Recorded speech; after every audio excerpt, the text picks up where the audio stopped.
வணக்கம் நண்பர்களே. இன்று நாம் தினமும் சொல்லும் ஒரு பெயரின் பின்னால் மறைந்திருக்கும் வரலாற்றை பற்றி தெரிந்து கொள்ள போகிறோம்.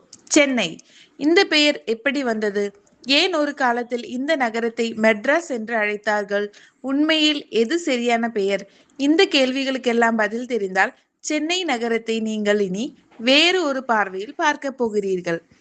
இன்று மக்கள் கூட்டம் நிரம்பி வழியும் சென்னை சுமார் 400 ஆண்டுகளுக்கு முன் ஒரு சிறிய கடற்கரை கிராமம் மட்டுமே.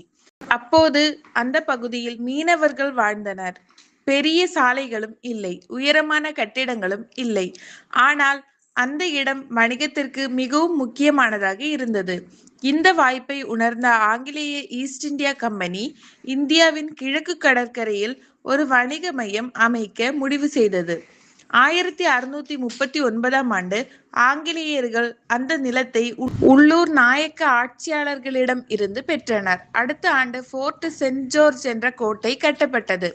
அந்த கோட்டையை சுற்றியே இன்று நாம் பார்க்கும் சென்னை நகரம் வளரத் தொடங்கியது. அப்போது அங்கு 2 பகுதிகள் இருந்ததாக வரலாற்றாளர்கள் கூறுகிறார்கள். ஒரு பகுதி மட்ராஸ் பட்டணம், மற்றொரு பகுதி சென்னப்பட்டினம். இந்த 2 பகுதிகளும் காலப்போக்கில் ஒன்றாக இணைந்து ஒரு பெரிய நகரமாக மாறின. ஆங்கிலேயர்கள் மட்ராஸ் என்ற பெயரை அதிகாரப்பூர்வமாக பயன்படுத்த ஆரம்பித்தனர். சென்னை என்ற பெயர் எப்படி வந்தது? இதற்கு பல கருத்துக்கள் உள்ளன. மிகவும் ஏற்றுக்கொள்ளப்பட்ட கருத்து என்னவென்றால், அந்த நிலத்தை வழங்கிய ஆட்சியாளர்களில் ஒருவரான சென்னப்ப நாயக்கர் அவர்களின் நினைவாக சென்னப்பட்டினம் என்ற பெயர் வந்தது. காலப்போக்கில் சென்னப்பட்டினம் என்று சென்னை என்ற பெயர் சுருங்கியது. மட்ராஸ் என்ற பெயரின் ரகசியம். மட்ராஸ் என்ற பெயருக்கும் பல விளக்கங்கள் உள்ளன.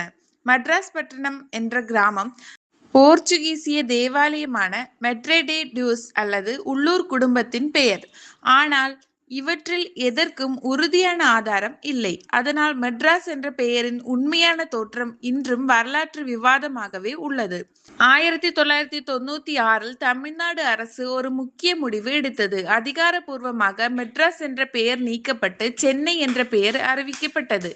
அதன் பிறகு அரசு அலுவலகங்கள், ரயில் நிலையங்கள், விமான நிலையம், வரைபடங்கள் அனைத்திலும் சென்னை என்ற பெயரே பயன்படுத்தப்பட்டது.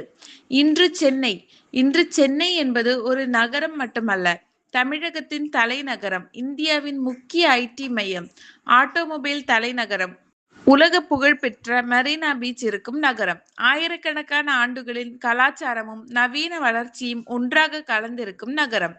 அடுத்த முறை சென்னை என்று சொல்லும்போது அது வெறும் ஒரு நகரத்தின் பெயர் அல்ல, 400 ஆண்டுகளுக்கு மேலான வரலாற்றை சுமந்து நிற்கும் ஒரு பெயர் என்பதை நினைவில் கொள்ளுங்கள். இந்த வீடியோ பிடித்திருந்தால் லைக் செய்யுங்கள், ஷேர் செய்யுங்கள். மேலும் இது போன்ற தமிழ் வரலாற்று வீடியோக்களுக்கு நமது சேனலை சப்ஸ்கிரைப் செய்ய மறக்காதீர்கள். நன்றி.